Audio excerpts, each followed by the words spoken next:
Do you guys have MTV there? Yeah. So I was No. when MTV first came out, and I can still remember it. I was back in Lincoln, Nebraska, and they came out with the MTV channel, and we watched it. We thought it was the coolest thing in the world, but they only had like six videos. So we watched to this day Meatloaf "Bad Out of Hell." It's probably my Oh, favorite video because they played it like every that's hour. not. That's a bad video, man.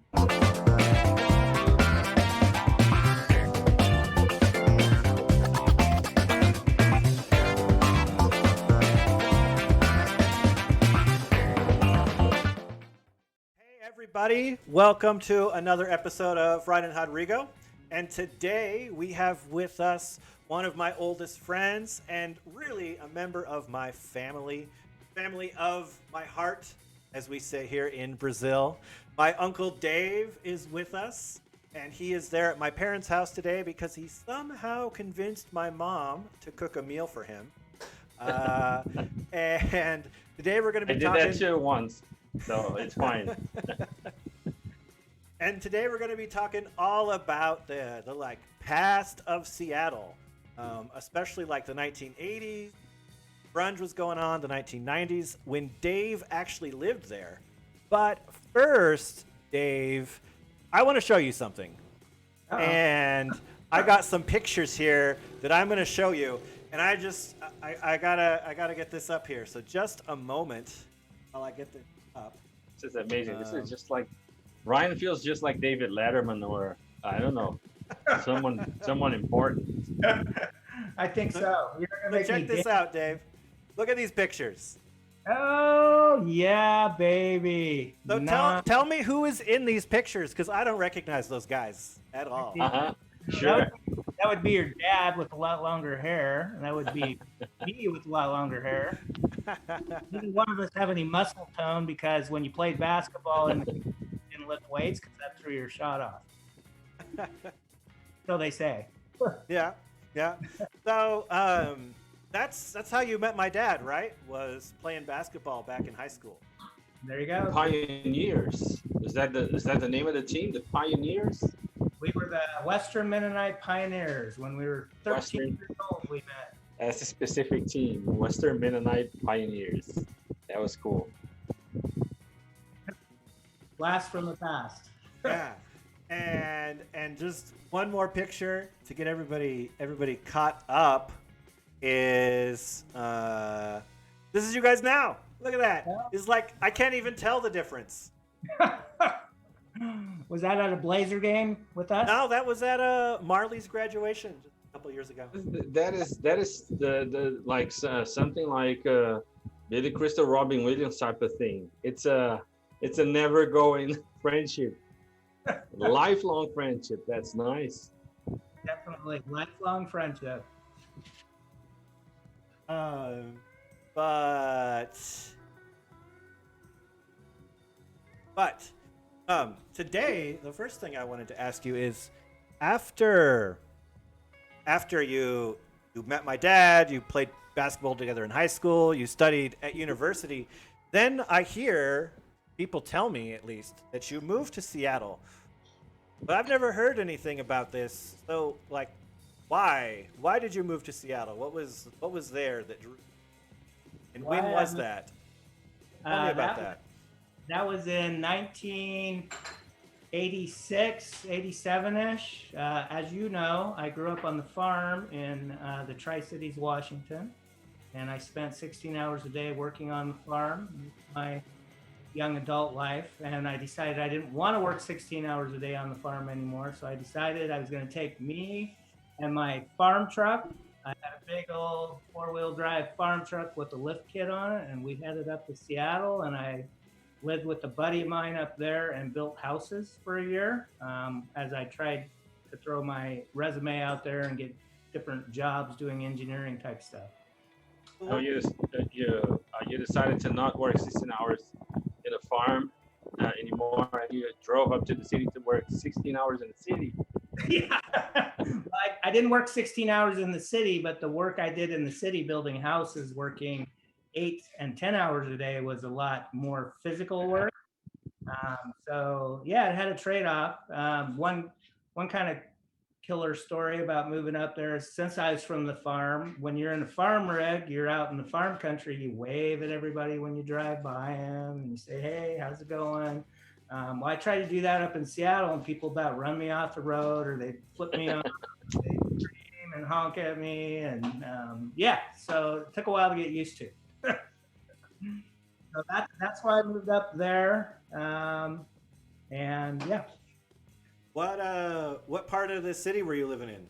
Because, well, for anybody who's watching, I lived in Seattle about 20 years after you did. So, what part of town did you live in?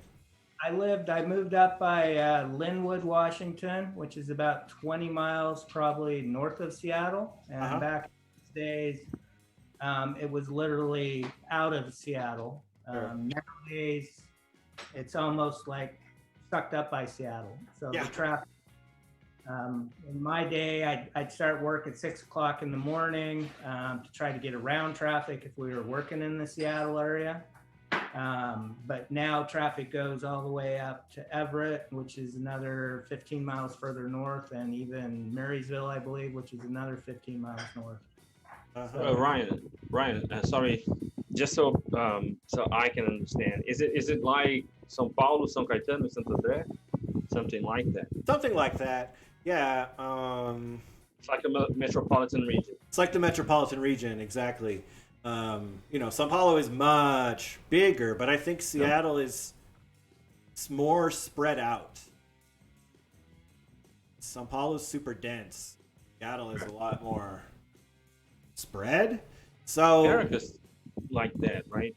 Yeah, exactly. So, like, Dave, how long did it take to drive from Linwood to downtown normally? On a typical day with typical traffic, how long did it take? Well, with no traffic, it would only take 15 minutes. With typical traffic, it would take 45. With peak traffic, it would take an hour and a half. Oh yeah, Santo André. So my goal always was start early and try to beat the rush hour coming back. And in those days, they had carpool lanes, but not as many carpool lanes as they have now. So carpool lanes go all the way up to past Everett. And back in those days, they ended clear back by Northgate, kind of. You know Seattle a little bit, right? Yeah. What are carpool lanes? Carpool lanes are lanes that are on a freeway system where if you have 2 or 3 passengers, they have set times of the day that if you want to drive in that lane, you have to have 2 or 3 passengers to drive in that lane. And it helps balance the traffic so that, you get all those people, you get more people out of a vehicle into one vehicle, you're taking less drivers off the road. So I would always try to cheat it. When I started working for the state, we had, 6, 8 people that lived up north that we all carpooled together. But sometimes me and my buddy would get stuck going together. So we'd take a big cooler. You had to have a 3-person carpool. We take a big cooler and we put a basketball on it. And then we put a wig on the basketball and a hat on the wig. And we'd stick it in the middle of my farm. Did have a motorcycle cop one time drive by me as I pulled out of the carpool lane when I saw him behind me, just laughing at me, pointing at me, and kind of like he was saying, "Oh, hey, that's pretty cool. Good job." He was respecting the game, right? Exactly. Back then, we still had the Sonics, so It's nice. And so. Back then, how big was Seattle? Was it a really big town? Was it really? It was. I had as a kid, I grew up in Portland before we moved to the farm. So Seattle to me was always about twice as big as Portland. I don't know what the population was. I'm sure we can look up anything these days on the internet, but yeah, it's grown and it's spread, and all the smaller cities around it have kind of come together. Been swallowed up, basically. Exactly. But I've seen a lot of things about how around about that time, Seattle was kind of depressed and like not having a very good time at things. mid-'80s, the late '80s. Is that true? It kind of going through a rough patch. I think so. I think back in those days, you had Hewlett Packard. I'm not sure if Boeing was even there yet, but I remember when I first moved up there before I got my full-time job, I did odds and ends jobs. So I'd work for an agency that would hire me out, and I got paid for 20 hours of work one time to go shovel snow up at HP. And I just remember thinking about it as back in those days, HP was really what drove Seattle. And now you've got the Boeings and you've got the Amazons and everybody and their Google, everybody and their mother is up in Seattle right now. So yeah, their economy wasn't near as good. I can't imagine what I could have bought a house for, but I'm gonna say it would have been, 100, 150,000, something like that, compared to now, they're $1 million houses. One of my friends, he grew up in downtown Seattle, in Capitol Hill area. A walk from where the Amazon campus is, basically. His family was there. His grandparents, I think, built the house. And today, the house is worth millions.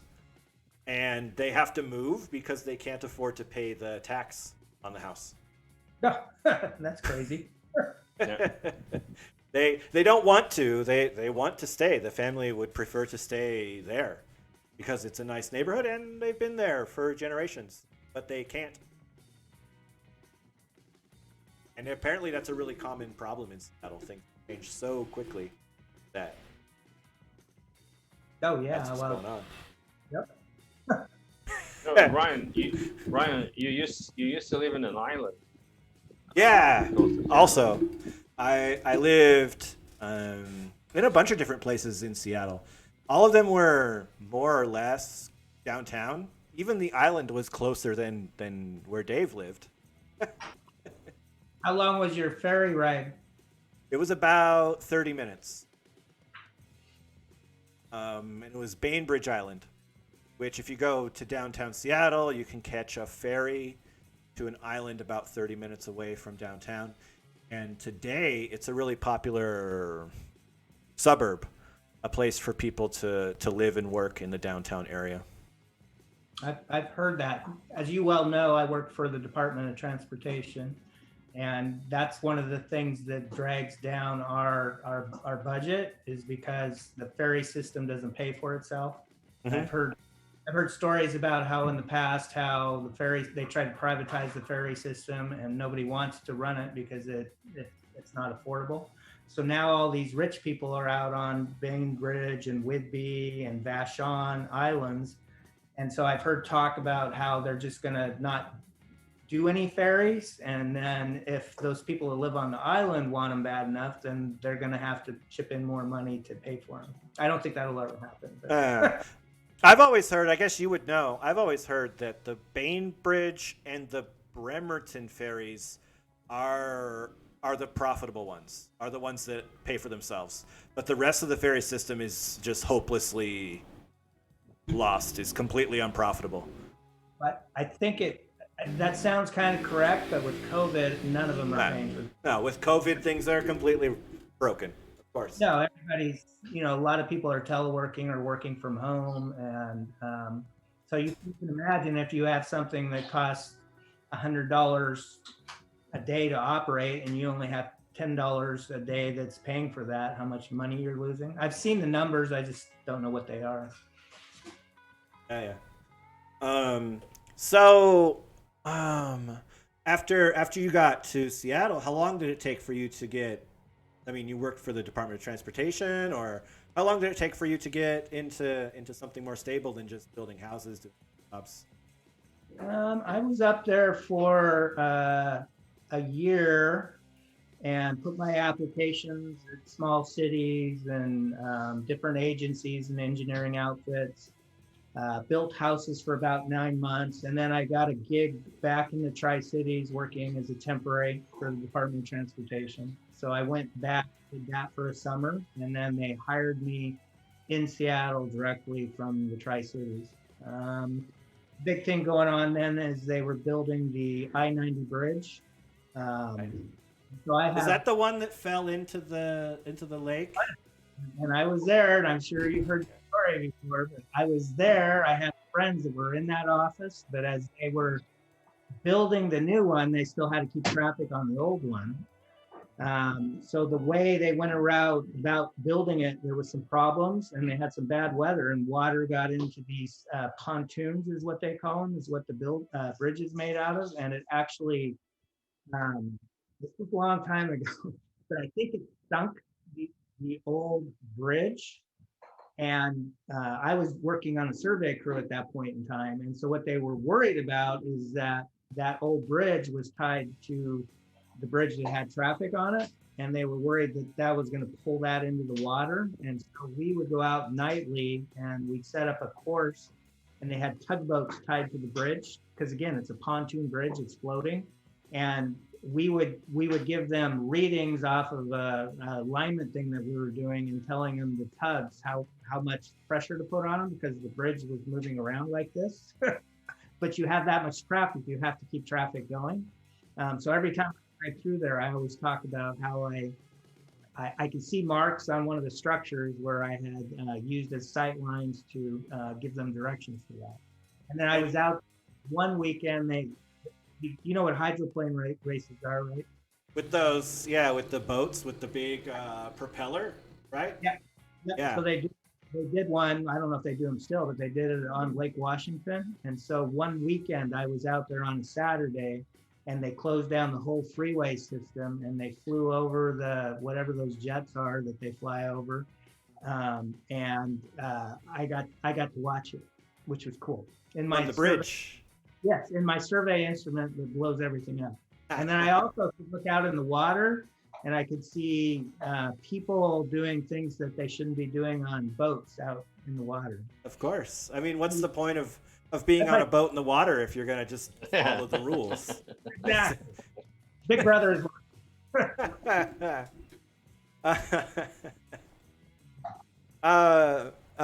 Something kind of curious that some people might want to know is how exactly do you get to work as a public servant? How do you get a government job in the U.S.? Because here it's kind of a complicated process. You have to take a test. You have to fill very specific requirements. You have to. It's a really long process here if you want to work in government.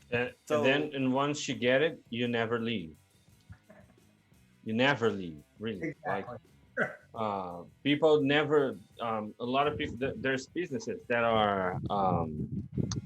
They're all about that, preparing people to get a job as a public servant, because it's good. The money is good. Of course, depends on the position, but the salary is great. The benefits, the perks, and everything.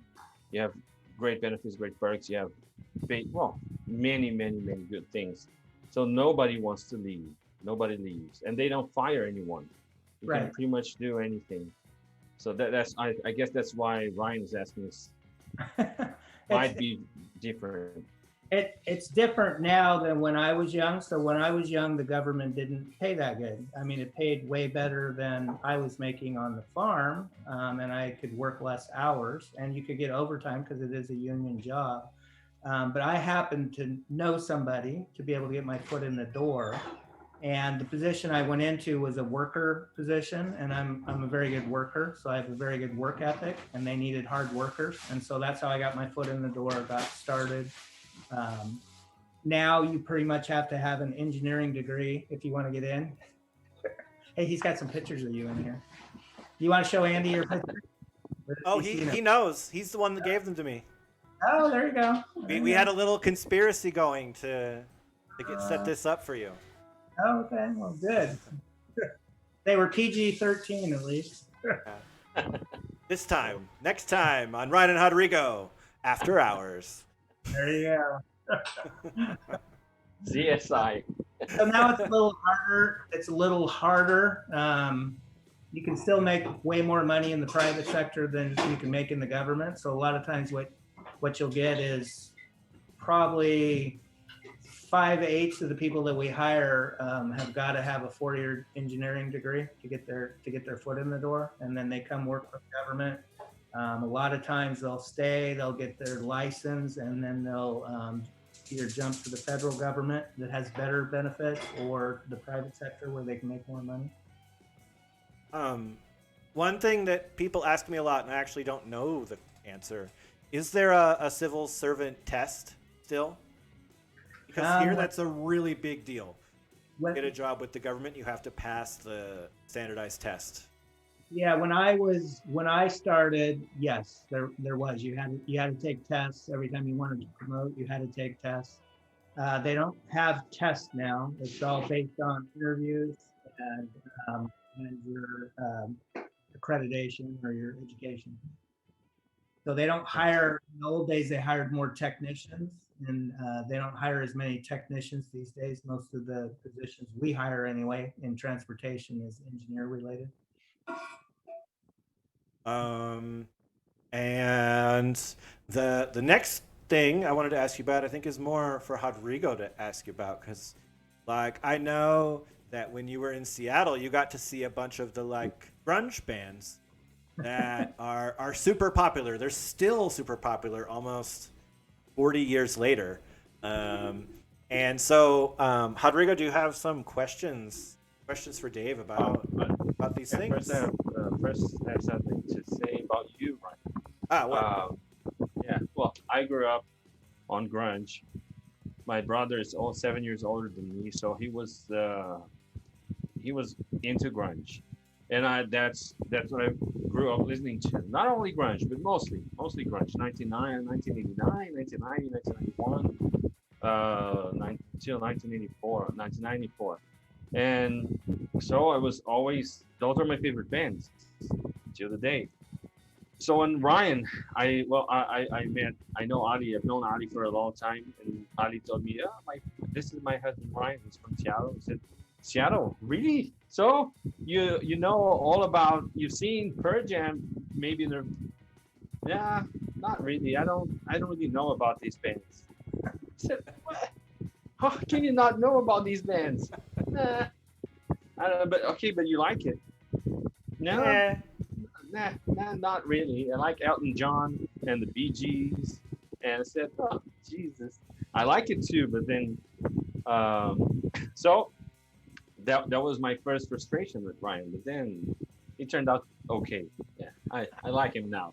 About half of the partnership there likes grunge. My understanding is Ali really likes grunge, correct? She likes it enough. She likes it enough that I don't need to like it. Exactly.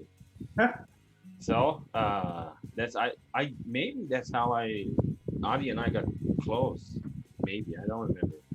And Probably. yeah. I know that that's how Allie and all of her friends are close, and it's how Allie learned English, actually. And me too. She could actually understand the lyrics because I have to print them out. Yeah, she couldn't, and that's how she had to study English to be able to learn the lyrics. No, but I guess I understand what Dave's saying. I remember, I remember 1991 there was an MTV show. They went around on TV on the streets of Seattle, asking people what Kurt Cobain was saying in "Smells Like Teen Spirit," and they didn't know, like an albino, a mosquito, and a denial. They didn't, and when they did understand, they didn't know what it meant because it just some things just don't make sense. So have you ever tried to sing a song like do you guys do karaoke at all? Yeah. Karaoke, however you pronounce it. Okay, so you try to sing a song because it's in your head. And, oh yeah, I really like that song. Well, it's like na, na, na, na. I don't know what the words are. Exactly. He doesn't. Grunge was it was interesting because I was there early in Seattle, probably mid 80s. And of course they didn't call it grunge. It was just, for some reason, music, the latest music that came out was, the scene was Seattle, Washington. It really was. I mean, if you think about grunge and the beginning of grunge, and I don't know a lot about grunge. I mean, I liked it, but I wasn't that into it because I date everything by kind of life milestones in my life, and that's when I started getting married and I had kids and stuff like that. So you kind of leave things like that behind a little bit. But I saw Pearl Jam, and it had to be in the mid '80s, sometime before they were actually Pearl Jam. They were named Mookie Blaylock, I believe, and they were just in a bar. So you know how you walk around Seattle, Ryan, you see these flyers all over the place. And well, I had buddies that liked the local music scene that were a lot younger than me, and into that kind of music. And so I went, and of course it was way too loud. But I like loud. I like a lot of a lot of excitement, and there's a lot of excitement. Yeah. What was it? Was it too early that that Eddie hadn't joined the band yet, or do you remember? I don't remember. I just remember because later on, I wouldn't have thought anything about it except for grunge took off, got a name, and then Rodrigo, you're into grunge, so you probably know like the four bands that I always think of related to grunge. They're all from Seattle, and everybody talks about Nirvana and Pearl Jam, but Alice in Chains and Soundgarden, I always thought were way better than Nirvana and Pearl Jam. I'd probably have Pearl Jam number 4 out of those top bands. Yeah. Yes. I would say that I'm not an expert at all, but I would say that Pearl Jam is the least grungy of the 4. all four of them are very different. They have very different influences. Nirvana is more influenced by punk. Alice in Chains and Soundgarden by heavy metal or hard rock, and Pearl Jam by just Bruce Springsteen, Bob Dylan, like old rock, Neil Young, and so they're all different. But definitely, Pearl Jam is the less grungy one. Yeah.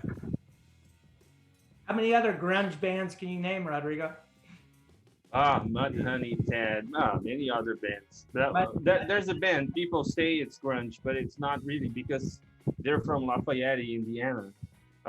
Same city is Axel William Rose is from. Blind Melon. People say it's grunge because it's kind of depressing, it's mellow. It's not really grunge. It's just. What about like I REM? like it. REM grunge, Rodrigo? Not really. REM is just really good. But No. Not, Green Day? No. you could say, but it's more like punk. Yeah, as my kids got into music, as they got a little bit older, like 8, 9, and 10, there's popular music that came around. Grunge was still kind of popular, but then it started going more into ska, I think it's called, or Emo?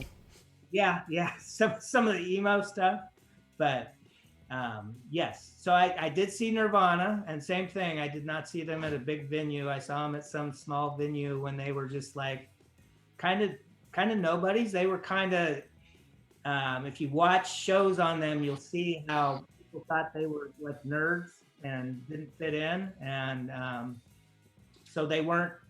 Before grunge was grunge and before Nirvana was Nirvana, they were just this little band that screamed and played music instruments really loud. But then they did the same, but in bigger venues, right? yes. Ryan and Allie and I actually went and drove by Kurt Cobain's place, right? Yeah. Ryan? Lake Washington. That's true. That We went up to his old house there on Lake Washington. Yeah, I don't remember the street, but Dave, and you and Andrew, you guys were friends you guys have been friends forever. At that time, did you guys used to go out or no? That time you were in Seattle, he was in Portland. I was in Seattle. He was in Portland. We'd still get together probably 2, 3, 4 times a year because I'd come down. I'd stay with them. But yeah, he wasn't into grunge music, I don't think. and at that time, I was a little baby at that time. Yes. And Dave didn't have kids quite yet because your kids are about 4 or 5 years younger than me. Yeah, I guess. Jake's 31. What are you now? 36. 35. 35. Yeah. So Dave still had a few more years of freedom. But yeah, we play in. I think for a while there, when we were in our 30s, we get together and play in basketball tournaments. I'd come down sometimes and play with your dad. And when you came around, when you went to Portland, went back to Portland, and you guys got together, is there music involved? What kind of music, other than grunge? You said you're not the biggest grunge fan. What kind of music were you guys into? All the stuff Ryan mentioned earlier. So we were in classic rock or Elton John, and at that point, BGs? yeah, at that point, Actually, Dave, one of my very earliest memories is with you on that house, the tree farm up there on Wildcat, and listening to Crocodile Rock. oh yes, Yeah, one of the earliest memories I have. yes, I used to sing it to you, and Yes. of course I don't know any of the lyrics, but yes, I can still remember you saying all of that. Crocodile Rock, Crocodile Rock, Crocodile Rock. And that's why, Rodrigo, I love Elton John and not grunge, because apparently Dave didn't want to introduce me to Nirvana when I was 2 years old, 1 year It's old. fine. Elton John. Elton John is amazing as well. Well, your sister just confessed a little while ago that you used to make mixtapes for her that probably her parents wouldn't appreciate. Yeah, probably. That's what you got to do. It's what you need to do as an older role model. That's what big brothers are for. Yeah. You get to the bed. So I always liken grunge to, I'm almost 60. Brenda's 60, but I'm not. Ooh, burn. But I went in one time to a No small food anymore. listen to that music where they push each other around. I don't even know what that stuff's called. Oh, when you have the mosh pit. Yeah, when you have the mosh pit and you run and you jump into each other, and it's kind of interesting to listen to, but it's almost the same feeling I had about grunge, because I was in my 30s at that point in time, and it was just really loud, really instrumental, and the singing was just screaming a lot of times. It was more aggressive, right? Yes, more aggressive, yeah. And the lyrics, like you said, when you think about it, I think I had looked it up one time to see, well, why did they call it grunge? But I think part of it was their look. So you came from the big, we had the classic rock and the Styx and the Stones and the, all those guys, the Claptons, and then they kind of morphed into a little bit of disco for a while. Then they went back to rock again, and they had these pretty boy bands with the long hair and the makeup, the Twisted Sisters and the Poisons and Rat and those guys. And then all of a sudden grunge came along. Well, they had long hair, but they had flannel and jeans, and they didn't have makeup on or anything like that. I think that's where grunge, the word, how they got named grunge. Probably. Did people in Seattle actually dress like that? Was that a typical way with flannel all the time and jeans? Was that normal for the time? Yeah, I think so. And I remember moving in '92. I moved to Spokane, and that's when I think Nirvana was really hot, and Pearl Jam. And I remember everybody was wearing flannel back in those days. Yeah, because later, when I was there, flannel was popular, but it was more fashionable. You understand the difference, right? I think when I was there, people liked to wear flannel because of grunge. Yes. But I'm curious if before grunge, if flannel was just a normal way to dress. I don't think so, other than you have to keep in mind the climate. So I assume you explained the climate to Rodrigo before? Yeah, it's cold. I think I told the story before, but I remember one day it was weird, and Ryan came out talking six how much that Fahrenheit? 6 in Fahrenheit is 40, 42, 43. It's cold. It was really, really cold for me. And said, Ryan, aren't cold? He was just talking to me. He was, I, and I said, aren't you cold? They said, nah, that's Seattle's like that all the time, like all year long. And then for a week, it's very hot, and then it goes back to that drizzling and very cold.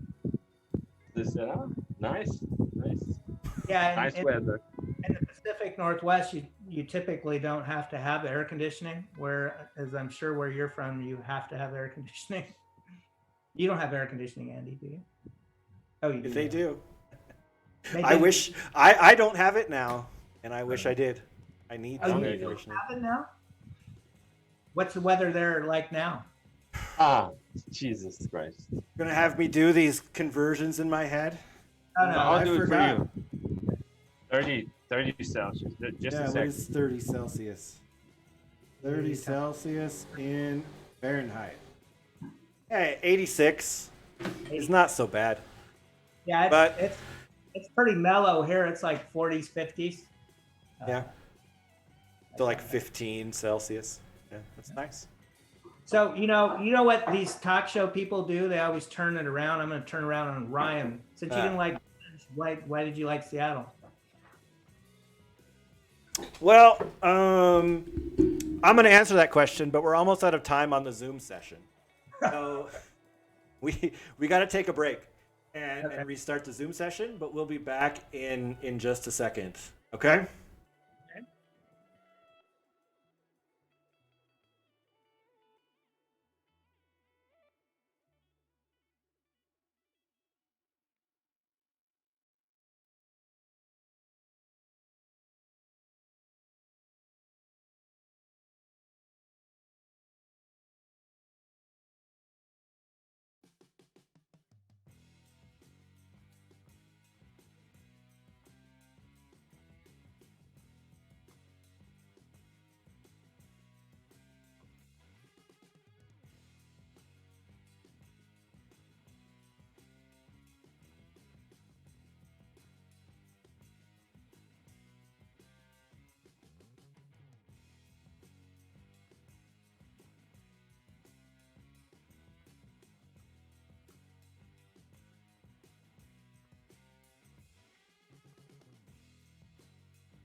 And oh no. Hey everybody, welcome back. And Dave, what did you ask me just before the break? Well, I said I was going to turn it around, and you know how game show people do this, or talk show hosts, and you know you're asking me questions. I want to know why you lived in Seattle if you didn't like grunge. Well, I went there really for no reason at all. There was no specific reason why I went to Seattle to study. I just wanted to get out of Canby. I wanted to be anywhere other than Canby to go to college. And I looked around and said, Portland is too close and California is too far. So Seattle's fine. And I ended up there and I had a good time. Really liked the city because it's so diverse, I would say. It just has everything that you could want. Like if you want to go to the beach in the summer, it's there. If you want to go to the mountains or the forest, it's there. It's not that far from Canada if you want to go up and experience a different culture. You know, they're so different there. And it also has a great like music scene. It has art. It has that. Has everything. That's why I loved it. Starbucks. It also has Starbucks. Nice. Okay. And did you give underground tours? I'm trying to remember. I remember you used to ride a bicycle and take people around, but did you give underground tours? I'm turning this around now. The bicycle the tours were not the underground tours. I did two different tours. One was a walking tour of downtown, where I took people around and talked about the history of Seattle, like how the downtown part of Seattle used to have a lot more hills, and after the fire in 1890, whenever that was, they completely destroyed all of downtown and excavated all of these hills and took the dirt from the hills and built the harbor. The harbor that's in the Seattle area is an artificial island. And for a while, it was the largest artificial island in the world. And it was made all with these big hills that were in Seattle. And one of the ways that they excavated it was they just put a bunch of dynamite into the hill and exploded it. and then had people carry the dirt down to the water. What people? Whoever was available. Okay. Yes, that's what I was gonna say. That's what the city's built on. Then it's sitting on all that underneath there. Have you been underground? You've been underground, right? Yeah, I did it once. The very waterfront part of the city is built on that fill dirt, and if there's ever a big earthquake, the downtown part of the city is just going to slide into the. Ryan, you seem to be falling into a trap. Brenda is telling Dave to ask you questions, I guess. Yeah. They want to know about your past, Ryan. I'm careful. I know not to say too much. And I also did another cool tour, which was a pub crawl tour. And I got to take people on a tour of the brew pubs downtown Seattle.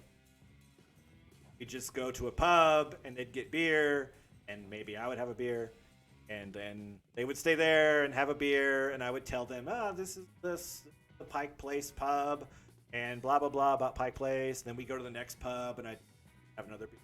And by the end, they had so many beers, they thought that I was the most person ever, and I got tons of tips. You did that with students down here, Brian. So What I do with students now, yeah. Where do you think I learned how to do that? Come on. yes.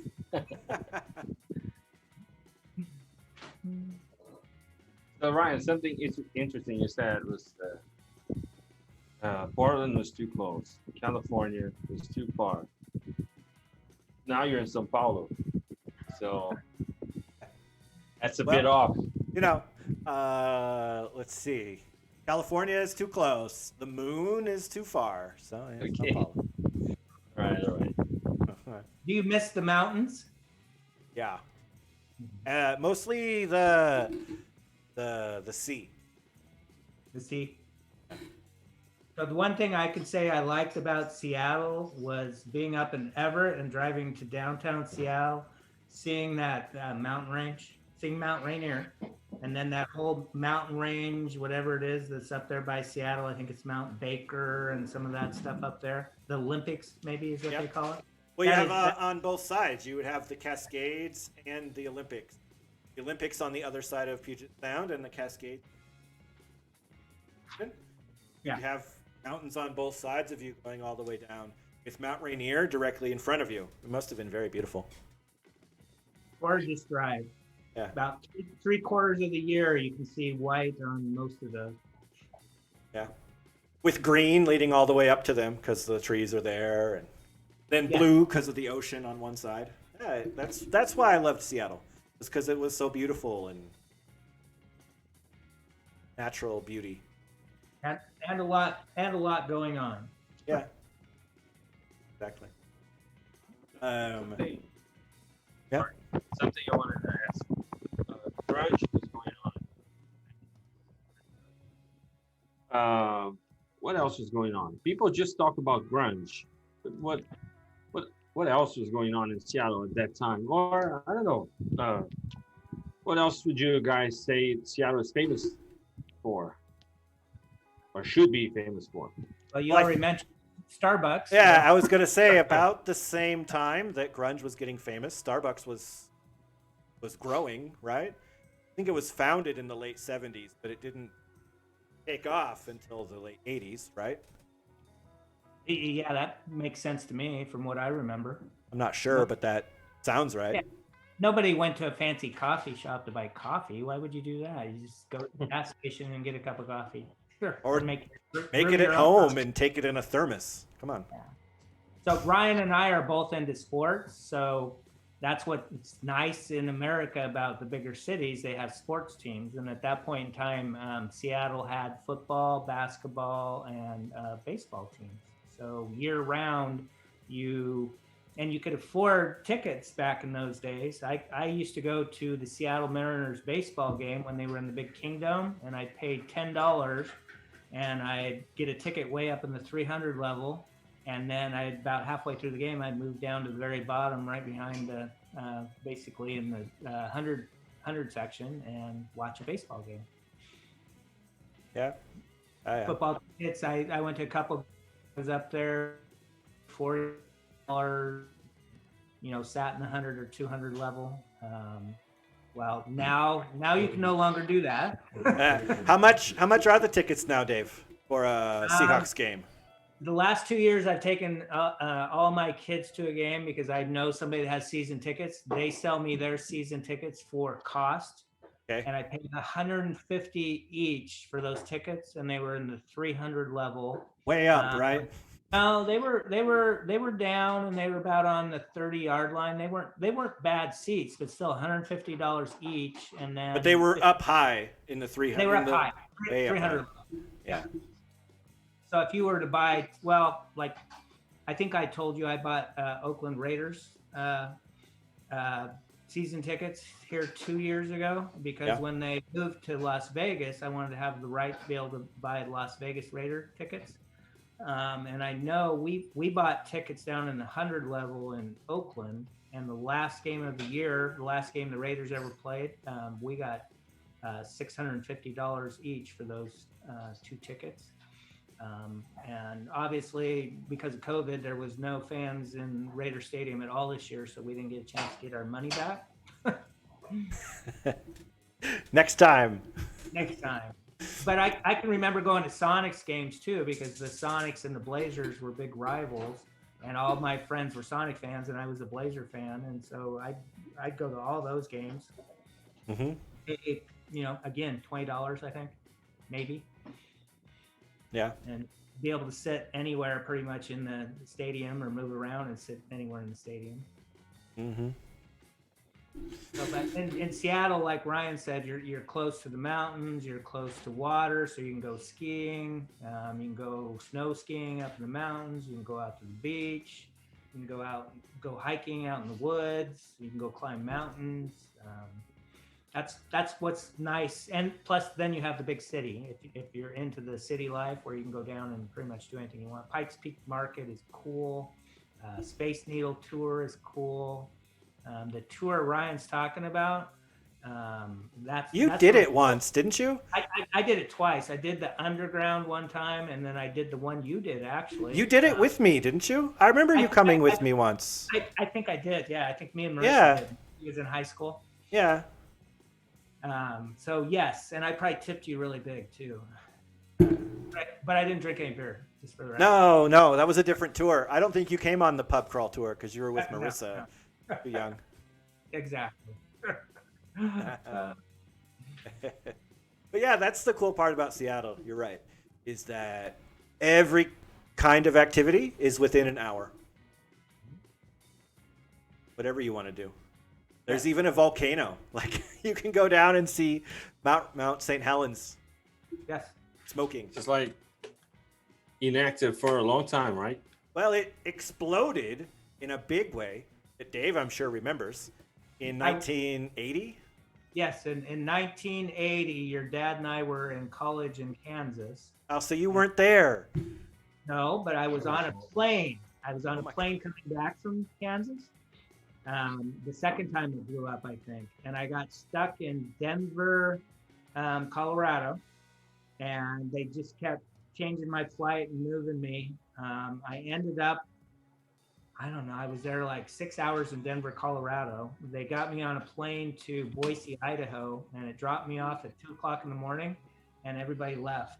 And I called my mom to bail me out. 19-year-old kid calling his mom to bail him out.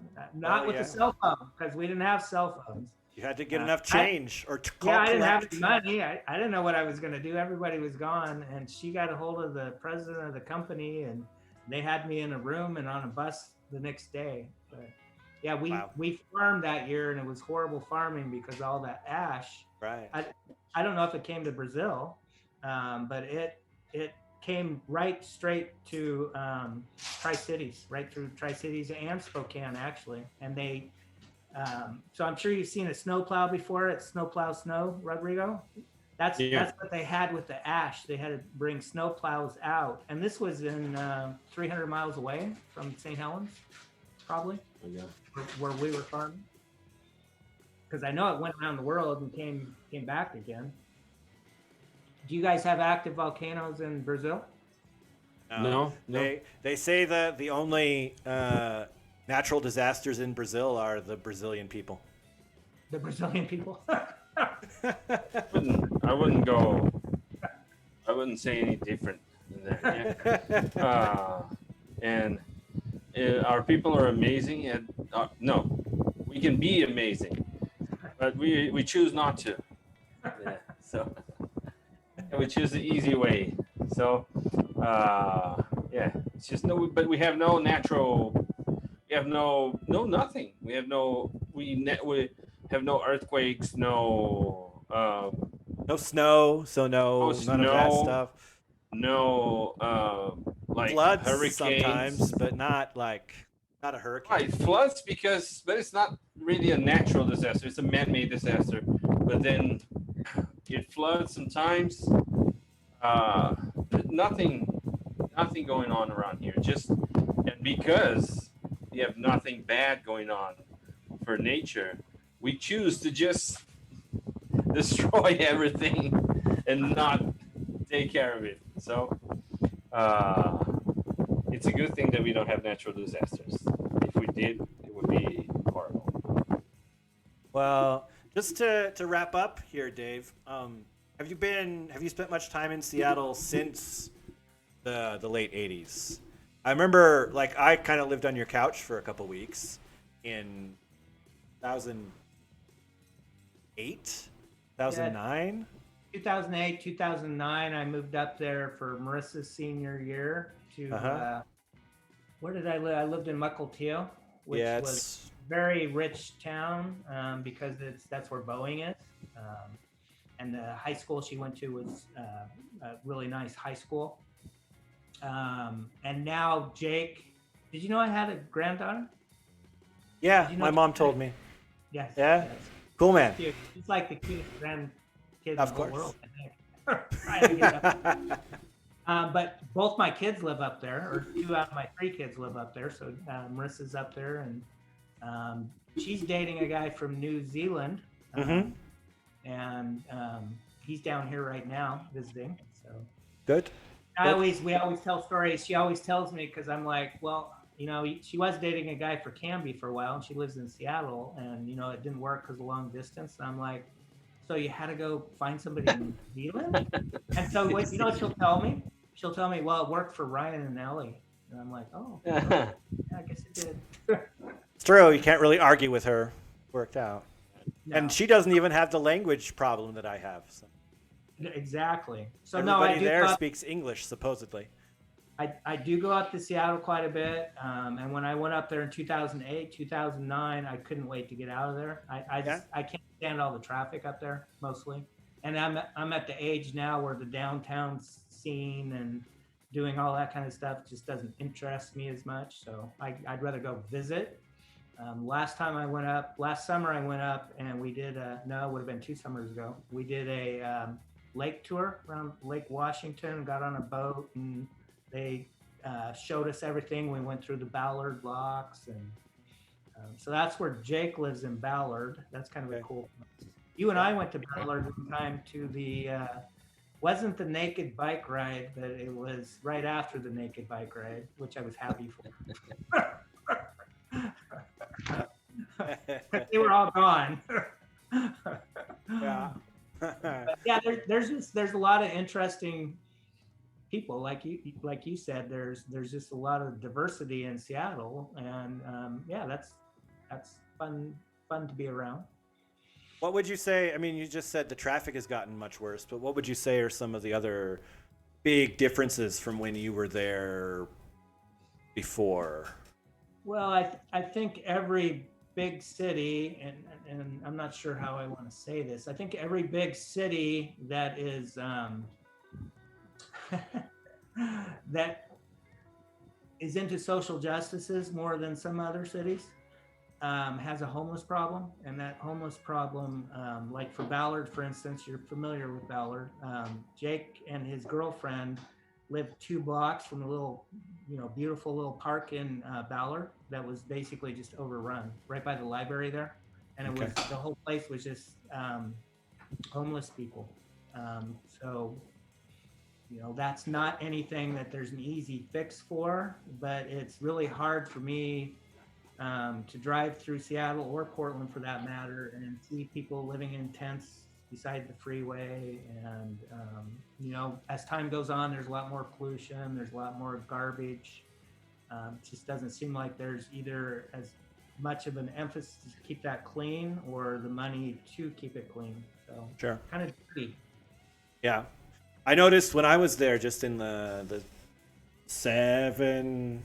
little bit more than 7 years I was there, the city changed a lot. The inner part of the city, because that's when Amazon moved in, and a lot of, I guess, money moved into the city.